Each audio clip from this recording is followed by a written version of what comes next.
Sir నమస్కారం sir. నమస్తే అండి. సార్ 'విశ్వంబర' సినిమాకి సంబంధించి డైరెక్టర్ వశిష్ఠ గారు ఒక ఇంటర్వ్యూలో అంటే స్టోరీ లైన్ ఏ విధంగా ఉంటుందో చెప్పేశారు సార్. అంటే 14 లోకాలు దాటి హీరోయిన్‌ని తీసుకురావడం భూమిపైకి అని చెప్పేసి ఆ స్టోరీ లైన్ మీకెలా అనిపించింది? అంటే కొన్ని భిన్నాభిప్రాయాలు మీమ్స్ రూపంలో సోషల్ మీడియాలో వ్యక్తమవ్వడం చూస్తున్నాం. సో మీరేం చెప్తారు సార్ దానికి సంబంధించి? అంటే ఫ్యాంటసీ మిక్స్ అయినటువంటి ఒక సాహసోపేత గాథ అని అతను మొదటే చెప్పాడు. కాబట్టి ఇలాంటి కథల్లో లాజిక్లు వెతకటం అనవసరం అనేది జగదేక వీరుని కథ నుంచి ప్రపంచం చెప్పుకుంటున్నటువంటి మాటే. కాబట్టి కొత్తగా ఇప్పుడు మనం దానిలో లాజిక్లు వెతకాల్సినటువంటి అవసరం లేదు. నిజానికి ఆ రోజుల్లో జంజాల, ఎండమూరి వీరేంద్రనాథ్ గారు తదితరులు కలిసి తయారు చేసినటువంటి జగదేక వీరుడు అతిలోక సుందరి కథలో కూడా పెద్దగా లాజిక్స్ ఉండవు. అంటే అదొక ధోరణిలో నడవాలి. ప్రజలు లాజిక్కుల వైపు చూడకుండా చేసేంతగా వాళ్ళని రకరకాల అంటే సర్ప్రైజింగ్ ఎలిమెంట్స్ ఇచ్చుకుంటూ అలా ట్రావెల్ చేయించుకుంటూ తీసుకెళ్ళిపోవాలి. అది ఈ తరహా సినిమాలకు సంబంధించినటువంటి ఒక స్కీమ్. ఆ స్కీమ్ వర్కౌట్ అయినటువంటి సినిమాలన్నీ కూడా పెద్ద హిట్లు అయినాయి. అది జగదేక వీరుని కథ కావచ్చు, తర్వాత వచ్చినటువంటి జగదేక వీరుడు అతిలోక సుందరి కావచ్చు. అయితే ఇది ప్రాపర్గా వర్కౌట్ కాకపోతే మిస్ఫైర్ అయ్యేటువంటి ప్రమాదాలు ఉంటాయని కూడా కొన్ని సినిమాలు ఇండికేట్ చేసినాయి. అందులో ఒకటి చిరంజీవి గారి సినిమానే కావటం విషాదం కావచ్చు, కానీ అంజీ సినిమా నిజానికి అది వాళ్ళు అనుకున్న లైన్ ఓకే, కాకపోతే అది డిలే కావటము, ఆ టైంకి అది ప్రాపర్ ఫుడ్ జనాలు తీసుకోకపోవడం, ఇలా రకరకాల ఇబ్బందుల వలన ఆ సినిమా ఆశించిన ఫలితాన్ని ఇవ్వలేకపోయింది. కానీ శ్యాంప్రసాద్ రెడ్డి గారు మొదట సినిమా అనుకున్నప్పుడు అనుకున్నటువంటి లైన్ ఓకే. ఇలాంటి సమస్యలు, సాంకేతిక సమస్యలు ఇవేవీ లేకుండా అనుకున్న టైంలో గనక సినిమా పూర్తయి ఆడియన్స్ ముందుకు వచ్చేస్తాయి. అంటే ఒక సినిమా అనౌన్స్ అయిన తర్వాత ఆడియన్స్ దాన్ని చూడటానికి ప్రిపేర్ అవుతూ ఉంటారు. ఈ ప్రిపేర్ అవుతున్నటువంటి దశలో ఆ సినిమా అదే మూడ్లో వచ్చేస్తే దానికి కనిపించేటువంటి రెస్పాన్స్ డెఫినెట్గా బాగుంటుంది. ఏదో కొన్ని సినిమాలు డిలే అయినప్పటికీ జనాలు కనెక్ట్ అవుతారు. లవకుశ సినిమా అంత డిలే అయింది, అయినప్పటికీ అది జనాలను విపరీతంగా కనెక్ట్ చేసుకుంది, సంవత్సరాల తరబడి ఆడేసింది. ఎన్ని సంవత్సరాలు తీశారో అన్ని సంవత్సరాలు ఆడేసింది అని చెప్పుకోవడానికి అలాంటిది కొన్ని ఉంటాయి, ఎక్సెప్షనల్ కేసెస్. అన్ని సినిమాలకే ఆ సిద్ధాంతం వర్తించదు అని అంజీ లాంటి సినిమాలు ప్రూవ్ చేసేసినాయి. సో ఈయన 14 లోకాలు తిప్పుతాడా లేకపోతే ఇంకో 2 లోకాలు కలిపి తిప్పుతాడా అనేది ఆయన ఇష్టం డైరెక్టర్గా. ఆడియన్స్ లాజిక్ వైపు ఆలోచించకుండా చేయగలిగేటంత టైట్ స్క్రీన్ ప్లేతో సినిమాని డ్రైవ్ చేస్తున్నాడా, ప్రేక్షకులకు అనుక్షణం వాళ్ళని సంభ్రమాశ్చర్యాల్లో ముంచెత్తేటువంటి సన్నివేశ కల్పన ఉంటుందా, ఇవే ప్రశ్నలు జనాలకి. కాబట్టి ఏ సినిమా అయినా తీసుకోండి, ఫ్యాంటసీ సినిమా అంటేనే అది లాజిక్కి దూరంగా నడుస్తుంది అని అర్థం. ఇప్పుడు రామాయణంలో కూడా ఆంజనేయ స్వామి అక్కడి నుంచి ఆ సముద్రాన్ని లంఘించాడు అనేది ఎవరికైనా సాధ్యమేనా? కానీ ఆయనకి సాధ్యమని చెప్పారు, దానికి ఒక రీజన్ చెప్పారు. అంటే ఈ రీజనింగ్ ఎలా ఉంటుందంటే ఆయన శక్తి ఆయనకే తెలియదు, ఎవరన్నా చెప్తే ఆయనకు తెలుస్తుంది అనేటువంటి ఒక రీజన్ చెప్పి ఆయన గురించి జనాలందరూ విపరీతంగా పొగుడుతారు.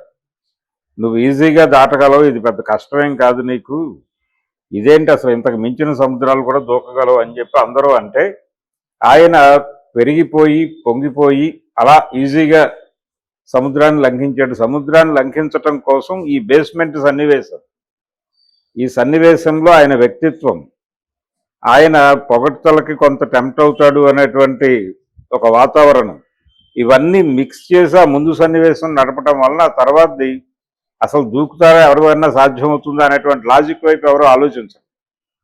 ఇలా లాజిక్ వైపు ఆలోచించకుండా సన్నివేశాలని డిజైన్ చేసుకుంటూ వెళ్ళటం, దానికి ఒక రీజనింగ్ ఇస్తున్నట్టుగా కనిపించేటువంటి, అది రీజన్ కాదు యాక్చువల్గా, కానీ ఒక రీజనింగ్ ఇస్తున్నట్టుగా కనిపించాలి. అలాంటి ఒక స్క్రీన్ ప్లేతో నడిచే సినిమా అయ్యుంటే విశ్వంభర డెఫినెట్గా వర్కౌట్ అయ్యేటువంటి అవకాశం ఉంది. ఎందుకంటే ఈ మధ్య కాలంలో థియేట్రికల్ ఎక్స్పీరియన్స్ అనే పేరుతో ఇలాంటి సినిమాలు చూడటానికి ప్రజలు కొంత ఉత్సాహం చూపిస్తున్నారు. అది పర్టికులర్గా multiplex audience. Single screen audience వస్తారా లేదా అనేది అసలు ఆ ప్రశ్న డిలీట్ చేసేయటం బెటర్ అనే వాతావరణంలో ఉన్నాం మనం. మల్టీప్లెక్స్లకు వెళ్ళి కుర్రాళ్ళు సరదాగా ఎంజాయ్ చేసేటువంటి కంటెంట్ గనక ఉంటే థియేట్రికల్ రైట్స్ కొనుక్కున్న వాళ్ళకి ఒక పంట పండినట్టుగానే భావించాలి. మరి అలాంటి ఒక ఫీస్ట్, ఒక విందు చిరంజీవి అలాగే వశిష్ఠ కలిపి ఇస్తారేమో చూడాలి. ఇస్తే అతను డైరెక్టర్గా నిలబడిపోతాడు. చిరంజీవి గారితో సక్సెస్ఫుల్ ప్రాజెక్ట్ చేసిన ప్రతి ఒక్కరికి ఇండస్ట్రీలో ఒక డెఫినెట్గా ఒక బెటర్ గుర్తింపు అయితే దొరుకుతుంది. ఈ టైంలో ఆయన భోళాశంకర్ అనేటువంటి ఒక డిజాస్టర్ నుంచి ఈ సినిమాకి వచ్చాడు. కాబట్టి ఈ సినిమాని ఇండస్ట్రీ హిట్గా నిలబెట్టాల్సినటువంటి బాధ్యత డైరెక్టర్ మీద ఉంది.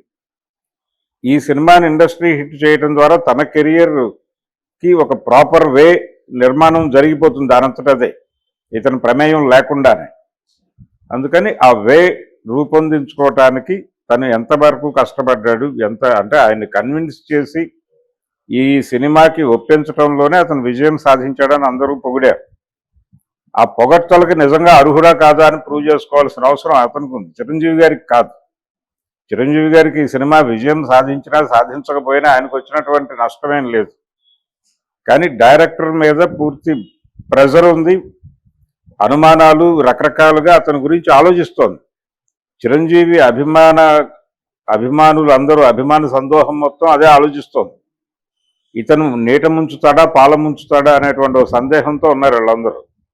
ఇతను పాల ముంచుతాడు అనేటువంటి అభిప్రాయం వాళ్ళకి కలిగించాల్సిన అవసరం ఉంది. ఇతను ఇప్పటి వరకు ఆ సినిమాకు సంబంధించి విడుదలైనటువంటి కంటెంట్ కొంచెం అటు ఇటుగానే ఉంది, ఇంప్రెసివ్గా అయితే అనిపించలేదు. ఆ ఇంప్రెసివ్గా అనిపించేటువంటి ఒక థియేటర్కి పుల్ చేసేటువంటి ఒక కంటెంట్ ఏదో రిలీజ్ చేయాల్సిన అవసరం ఉంది. అలాగే రిలీజ్కు సంబంధించిన కన్ఫ్యూజన్స్ ఉన్నాయి. ఈ సినిమా రిలీజ్ వాళ్ళు చెప్పినటువంటి డేట్లో ఉంటుందా లేకపోతే పోస్ట్పోన్ అవుతుందా అనేది అనేక సందేహాలు. జనవరికి ముందే రావాలి ఈ సినిమా, ఎందుకంటే జనవరిలో ఆల్రెడీ ఇంకో సినిమా ఉంది.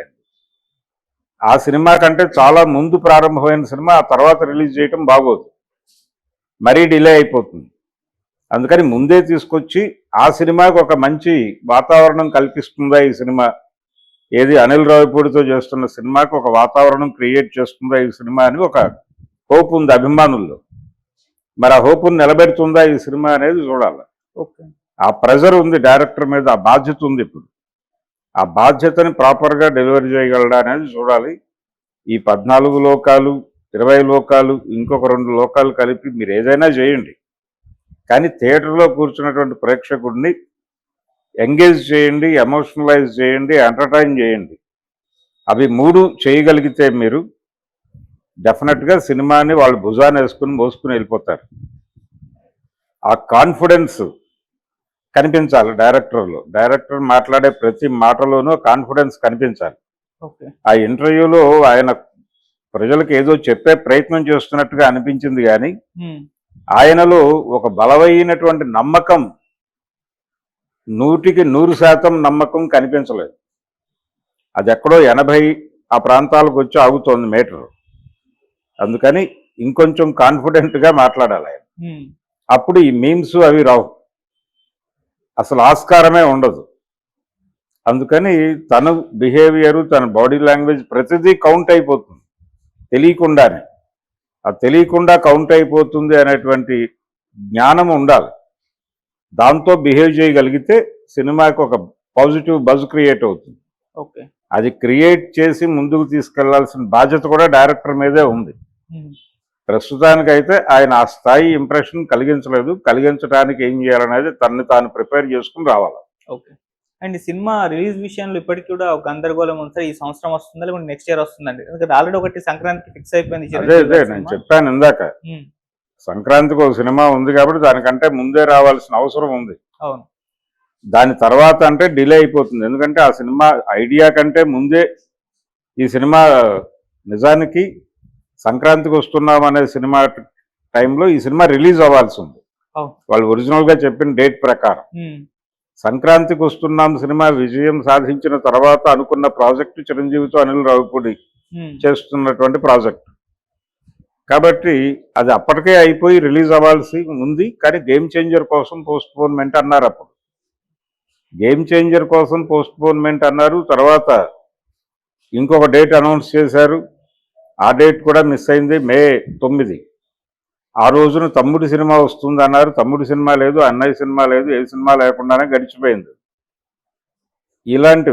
ఇలాంటి కన్ఫ్యూజన్స్ మధ్య నెమ్మదిగా 6 నెలలు గడిచిపోయింది.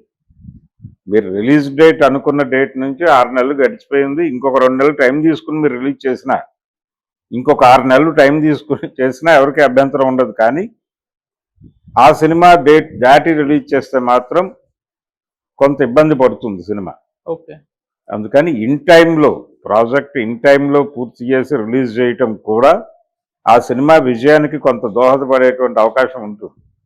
ఇది నమ్మి ఆచరించేటువంటి డైరెక్టర్లు కొంతమంది ఉన్నారు. పూరి జగన్నాథ్ లాంటి వాడు.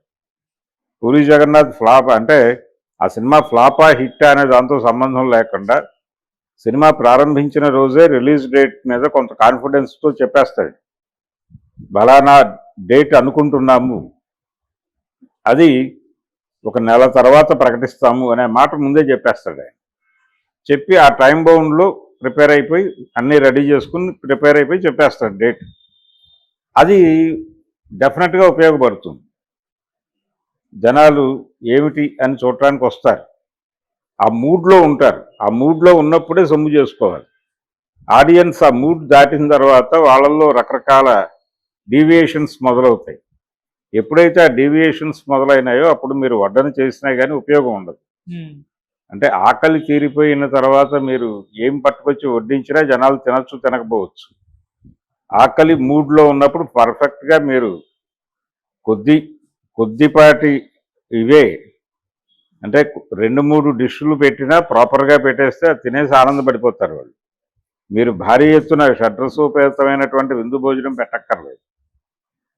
వాళ్ళకి ఆకలి తీరిపోయిన తర్వాత మీరు ఏది పెట్టినా వాళ్ళకి వెగటుగానే అనిపించవచ్చు, లేదు చిరాకు పుట్టచ్చు.